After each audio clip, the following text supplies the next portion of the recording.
Saat sedang berjalan menuju kamar mandi, Rudy merasakan sesuatu yang kurang enak. Dia mencium wewangian yang sangat menyengat. Tercium seperti wangi bunga melati. Halo semua, kembali lagi bersama kami di Fresh Channel. Sekali lagi kita masuk dalam segmen peneror, pendongeng horor. Seperti biasa, sebelum kalian nonton video ini, tolong klik tombol subscribe, tekan loncengnya agar dapatkan notifikasi dari kami. Dan seperti biasa, tanpa basa-basi, mari kita simak cerita ini.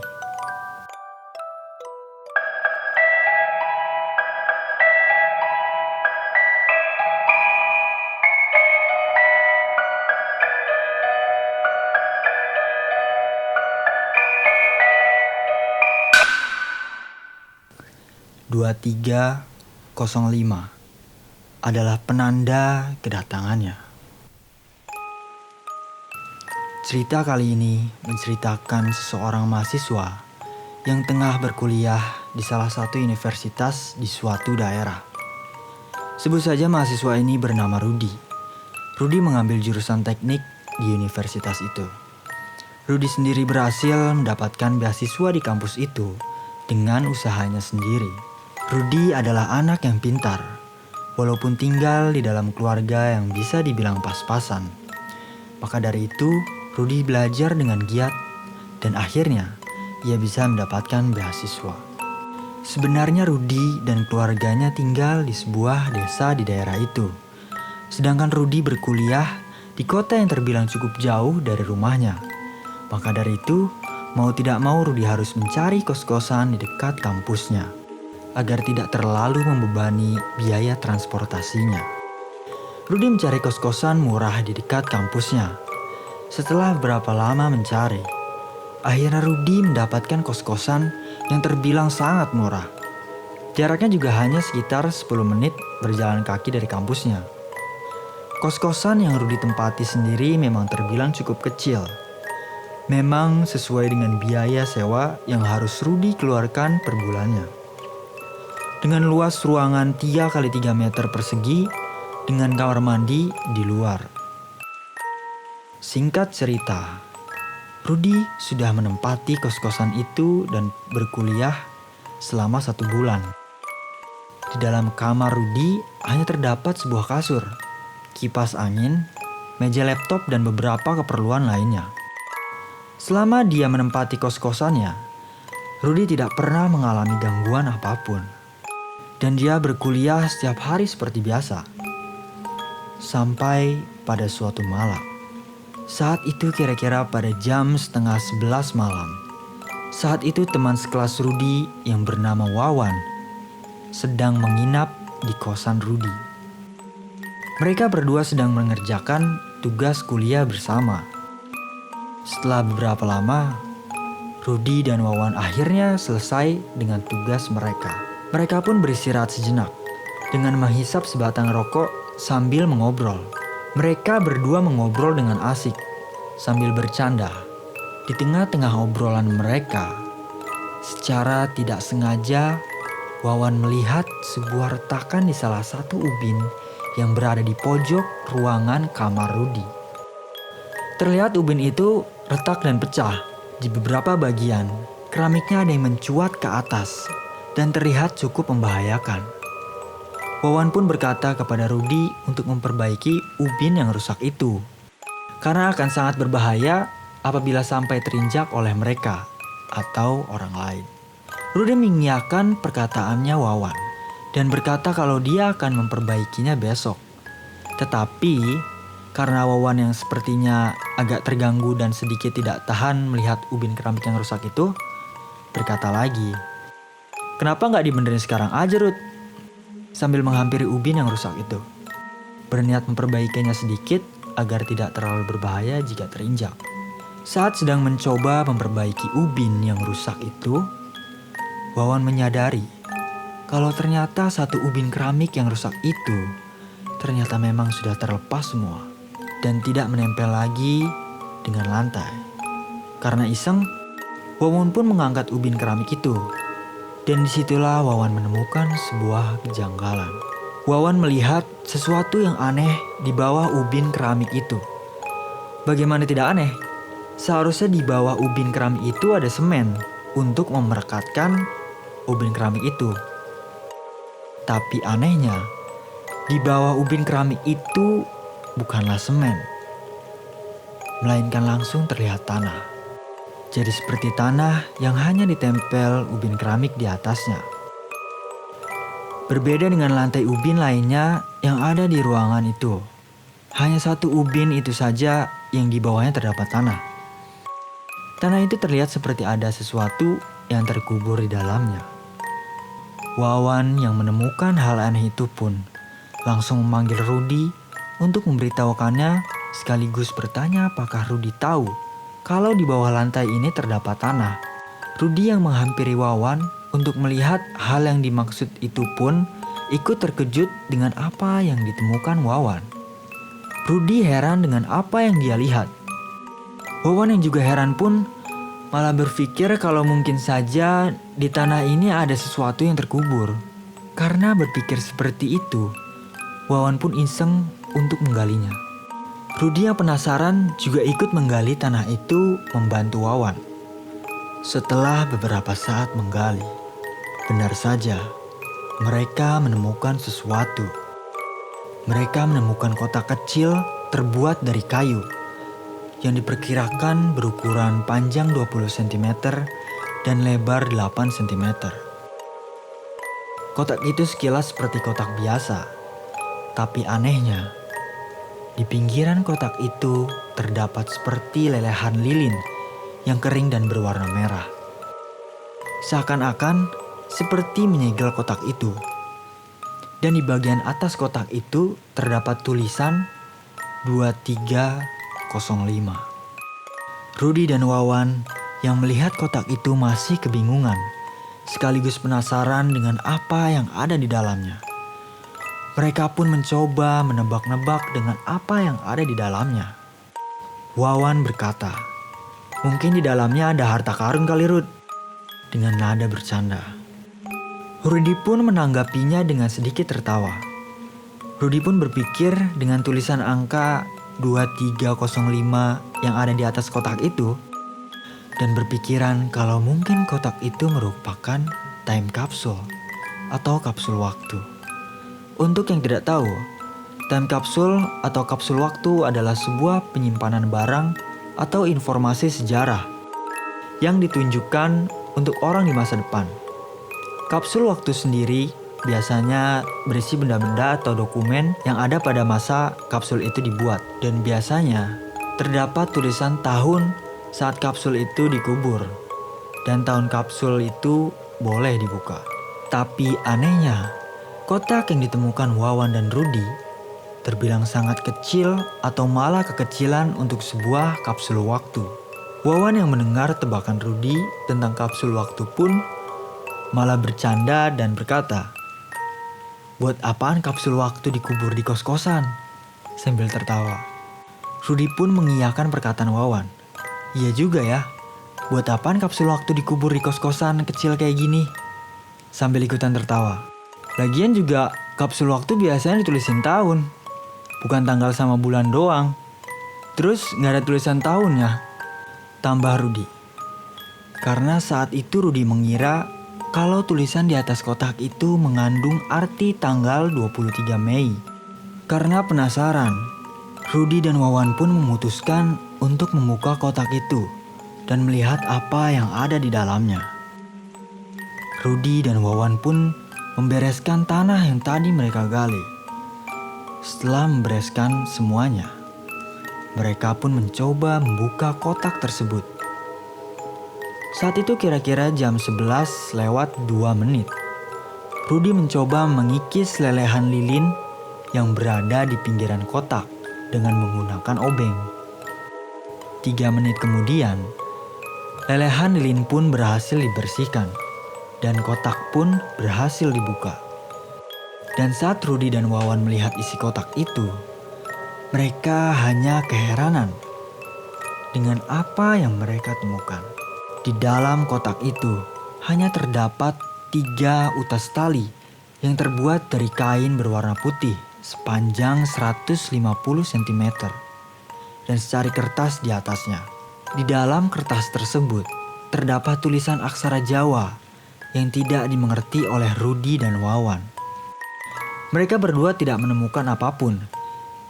Mereka hanya melihat ada sedikit bercak berwarna merah di tali tersebut. Apa nih? Isinya cuma ginian doang. Gue pikir isinya harta karun. Dengan nada bercanda. Iya nih, pikir gue isinya apaan? Udah bikin penasaran aja. Tapi ini apaan ya Ruth? Kok dikotakin gini? Dikubur lagi? Gak tauan. Orang iseng aja kali ini mah. Dengan nada yang juga bercanda. Lalu mereka berdua pun memasukkan kembali 3 utas tali itu ke dalam kotak. Dan menaruh kotak itu di samping laptop punya Rudi yang berada di atas meja. Juga kertas yang tadinya berada di dalam kotak itu diletakkan dengan asal di atas kotaknya. Dan mereka berdua pun pergi tidur. Tapi tanpa mereka sadari, kertas yang tadi mereka letakkan di kotak yang berisikan tulisan aksara Jawa itu terbang tertiup angin dan jatuh ke bawah meja. Singkat cerita, di pagi harinya, Wawan pamit untuk pulang ke rumahnya. Rumah Wawan sendiri memang tidak terlalu jauh dari kampus mereka. Makanya Wawan tidak menyewa kamar kos dan tinggal di rumah bersama keluarganya. Setelah Wawan pergi, Rudi pun beranjak menuju ke rumah pemilik kos yang berada tidak jauh dari kamar kos Rudi untuk melapor tentang ubin yang ada di kamar kos Rudi ke bapak pemilik kos ini, agar bapak pemilik kos ini mau memperbaiki ubin yang rusak itu. Kita sebut saja bapak pemilik kos ini bernama Bapak Badrun. Setelah sampai di depan rumah Pak Badrun, Rudi memberi salam dan memanggil Pak Badrun. Setelah beberapa saat memanggil, keluarlah Angga, anak Pak Badrun yang saat itu sudah menginjak kelas 3 SMA. Mas Rudi, ada apa mas?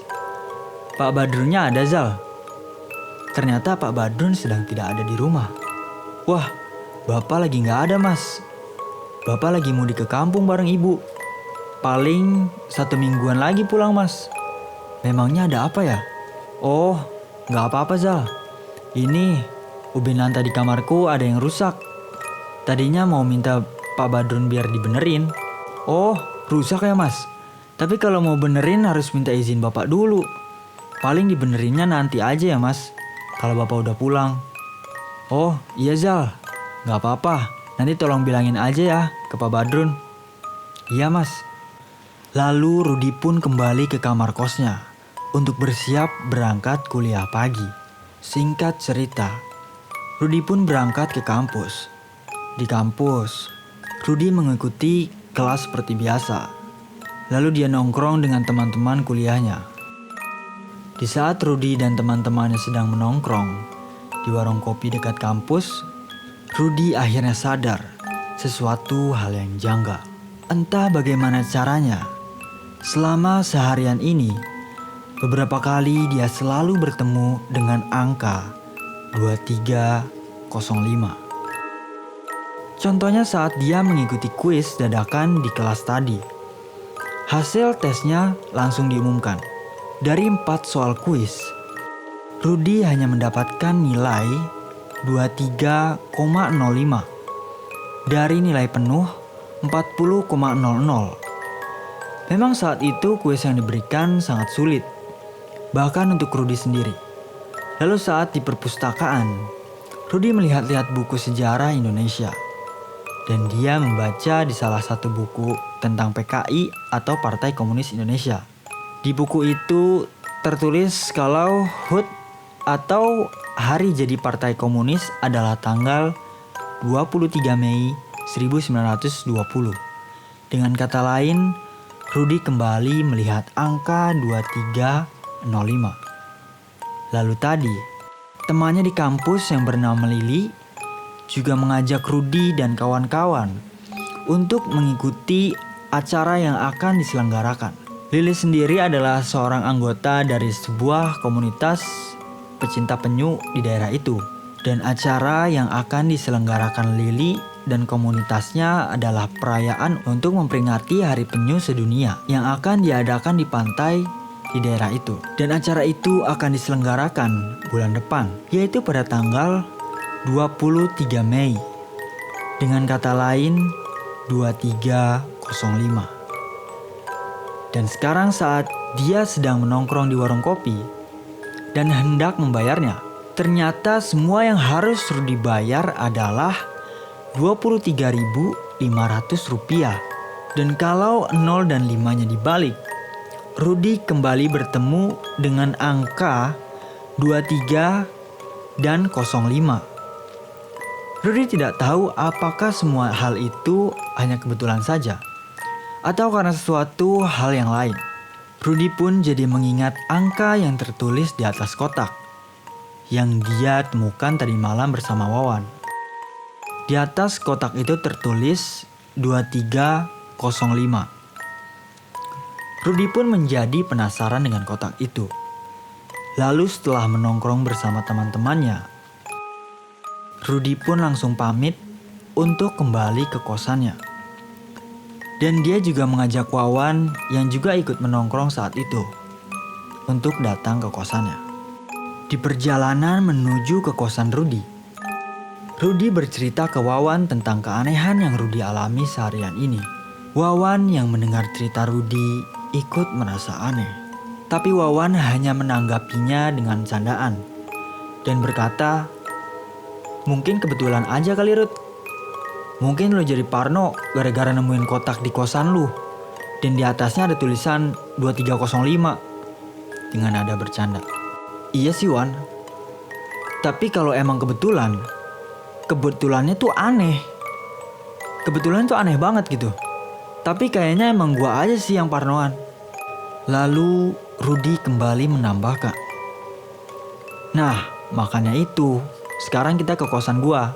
Kita pastiin lagi itu sebenarnya kotak apaan." Dan singkat cerita, Rudy dan Wawan pun sampai di kamar kos Rudy. Dan mereka berdua pun masuk ke dalamnya. Di dalam kamar kos, Rudy langsung mengganti bajunya. Dan Wawan langsung mengambil kotak yang mereka temukan tadi malam, yang diletakkan di atas meja di samping laptop, untuk memeriksa kotak itu secara keseluruhan. Saat Rudy sedang mengganti baju, Wawan berkata sambil memegang kotak itu, "Rud, tali yang ada di dalam kotak ini lu kemanain?" "Loh, bukannya ada di dalamnya Wan?" "Gak ada Rud, ini kotaknya kosong kok." "Ah, masa sih? Tadi malam gue masukin lagi kok ke dalam kotaknya." "Lihat aja sini Rud." Lalu Rudy selesai mengganti baju dan menghampiri Wawan untuk melihat isi kotak itu. Dan saat Rudy melihat isi kotak itu, ternyata benar saja. Kotak itu ternyata kosong. Rudy dan Wawan pun saling melirik. Mereka berdua kebingungan. Kemana ketiga tali yang menjadi isi dari kotak ini? Mereka berdua pun mencari di sekitar meja. Siapa tahu terjatuh. Tapi mereka tetap tidak menemukan apapun. Wawan yang memeriksa ke bawah meja hanya menemukan kertas yang bertuliskan aksara Jawa yang juga menjadi bagian dari isi kotak itu. Tapi setelah berapa lama, mereka tetap tidak menemukan 3 utas tali itu. Saat itu mereka berdua benar-benar kebingungan. Kemana 3 utas tali yang seharusnya ada di dalam kotak itu? Wawan sampai berkata, "Mungkin diambil pencuri kali Rud." Lalu Rudy langsung menanggapi, "Ngapain pencuri masuk ke kosan gua? Cuma buat ngambil tali begituan doang. Kurang kerjaan banget tuh pencuri."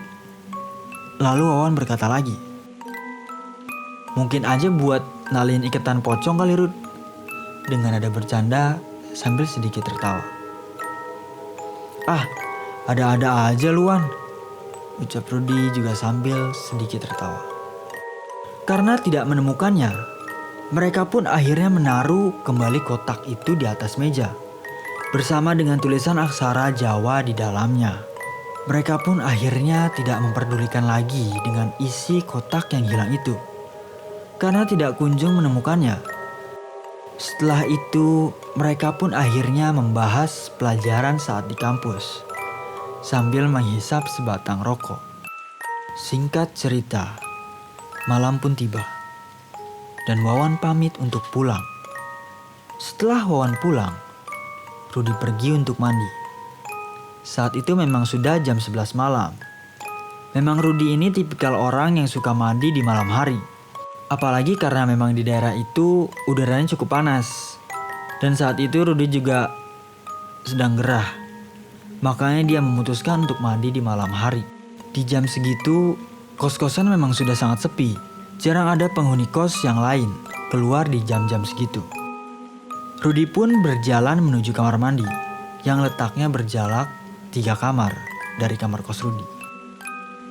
Saat sedang berjalan menuju kamar mandi, Rudi merasakan sesuatu yang kurang enak. Dia mencium wewangian yang sangat menyengat. Tercium seperti wangi bunga melati. Memang terasa sangat harum dan menyegarkan. Tapi harum wewangian itu justru membuat Rudi menjadi gemetar ketakutan. Karena kebanyakan orang menganggap kalau tercium wangi bunga melati berarti pertanda datangnya makhluk halus. Tapi walaupun begitu, Rudi mencoba menguatkan diri dan mencoba berpikir positif saja. Dia berpikir, mungkin ada salah satu penghuni kos yang sedang menggunakan parfum dan tercium sampai keluar. Dengan mencoba berpikir positif, Rudi terus berjalan menuju kamar mandi. Saat di depan kamar mandi, bau wangian itu pun menghilang. Dan Rudi pun semakin yakin kalau tadi itu cuma penghuni kos yang sedang menggunakan parfum. Tetapi sebelum memasuki pintu kamar mandi, Rudi menyadari sesuatu hal yang cukup aneh. Sedari tadi dia berjalan menuju kamar mandi, entah bagaimana caranya, suasana bisa menjadi sangat hening. Biasanya di jam segitu masih ada mobil atau motor yang lalu lalang. Juga suka banyak suara orang-orang yang sedang nongkrong di pinggir jalan, terdengar sampai kosan Rudi. Dan suara-suara lainnya yang biasa terdengar pada malam hari. Tapi saat itu, benar-benar hening tanpa ada suara apapun. Rudi yang sudah sadar akan hal itu menghiraukannya. Dan berpikir mungkin kebetulan saat itu memang sedang sepi saja. Rudi pun langsung melanjutkan niatnya untuk mandi. Masuklah Rudi ke dalam kamar mandi dan mulai mandi. Jam menunjukkan pukul 11:05 malam. Saat Rudi sedang membersihkan tubuhnya menggunakan sabun, tiba-tiba Rudi mendengar banyak suara anjing yang menggonggong dengan keras. Di depan kos-kosan Rudi memang ada toko bangunan yang memelihara beberapa ekor anjing. Tapi biasanya jarang sekali anjing-anjing itu menggonggong di malam hari. Tapi saat itu Rudi mendengar suara gonggongan anjing yang sangat keras. Tapi Rudi pun tidak terlalu menanggapinya. Tapi tiba-tiba Rudi merasakan dan mendengar suara seperti langkah kaki yang menuju kamar mandi. Tempat Rudi sedang mandi saat ini. Tapi langkah kaki yang dia dengar terasa sangat janggal dan tidak wajar. Karena langkah kaki yang didengar seperti bukanlah langkah kaki, melainkan suara seperti orang yang sedang melompat-lompat terdengar sangat jelas. Dan terasa getarannya. Duk, duk, duk. Suara orang melompat itu terdengar semakin keras. Disertai gonggongan anjing yang terus menggonggong tidak berhenti. Dan suara orang melompat itu terdengar semakin dekat. Dan akhirnya terdengar seperti berhenti di depan pintu kamar mandi Rudi. Dan tiba-tiba suara gonggongan anjing pun berhenti seketika. Dan suasana menjadi sangat hening. Rudy melihat bayangan di bawah sela-sela pintu kamar mandi. Dia melihat bayangan seperti ada seseorang yang berdiri di depan pintu. Karena sadar ada seseorang di depan pintu, Rudy pun berteriak keluar kamar mandi. "Siapa di luar?" Tetapi tidak ada jawaban sama sekali. Rudy pun berteriak lagi, "Woi, di luar ada orang gak?" Tapi tetap tidak ada jawaban. Suasana pun menjadi sangat mencekam. Benar-benar hening saat itu. Bahkan suara anjing yang sedari tadi menggonggong pun sudah tidak terdengar lagi. Rudy yang berada di dalam kamar mandi menjadi sangat kebingungan. Karena dia sangat yakin melihat ada bayangan seseorang di depan pintu kamar mandi itu. Tiba-tiba, seseorang yang berdiri di depan pintu itu tiba-tiba menggedor pintu kamar mandi dengan sangat keras. Saking kerasnya gedoran pintu itu, bahkan sampai membuat pintu kamar mandi itu seperti mau rusak. Karena emosi, akibat pintu kamar mandinya digedor dengan sangat keras, Rudy pun berteriak dengan sangat kasar. "Woi anjing, siapa sih di luar? Lu kalau mau berak sabar, gak usah gedor-gedor." Walaupun Rudy sudah berteriak dengan sangat kasar, tetap tidak ada tanggapan sama sekali dari luar. Tetapi orang yang ada di luar terus menggedor tanpa henti. Karena semakin emosi, Rudy pun langsung mengenakan handuk untuk menutupi tubuh bagian bawahnya dan langsung membuka pintu kamar mandi. Saat membuka pintu kamar mandi, Rudy sambil berteriak, "Bangsat, berisik!" Setelah membuka pintu kamar mandi, Rudy langsung terdiam 1000 bahasa. Ternyata di depan pintu kamar mandi itu tidak ada siapa-siapa. Suasana langsung menjadi hening kembali. Rudy langsung melirik ke kiri dan ke kanan, mencari orang yang tadi menggedor pintunya. Tetapi dilihat bagaimanapun, tetap tidak ada orang sama sekali di luar sana. Tiba-tiba, Rudy mencium bau darah yang sangat amis. Benar-benar sangat bau. Dan saat Rudy melihat ke lantai, betapa terkejutnya Rudy melihat bercak darah yang sangat banyak di bawah lantai. Dan bercak darah itu memanjang seperti menuju suatu arah. Dan setelah dilihat-lihat oleh Rudy, ternyata bercak darah itu mengarah dan berhenti tepat di depan pintu kamar kosnya. Tiba-tiba dari kejauhan, terlihat pintu kamar kos Rudy terbuka sendiri. Padahal Rudy sangat yakin kalau pintu kamar kosnya sudah dia kunci rapat sebelum menuju kamar mandi. Dan tiba-tiba terlihat ada sesuatu yang keluar dari dalam kamar kos Rudy. Dan sesuatu itu melompat keluar dari kamar. Dan ternyata ada sesosok pocong yang sangat menyeramkan keluar dari kamar kos Rudy. Sosok pocong itu benar-benar menyeramkan. Rudy melihatnya dengan jelas.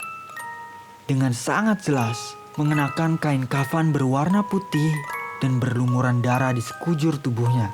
Wajahnya terlihat sangat hancur berantakan, dengan taring panjang yang keluar dari mulutnya. Itu adalah pertama kalinya Rudy melihat sosok yang sangat mengerikan seumur hidupnya.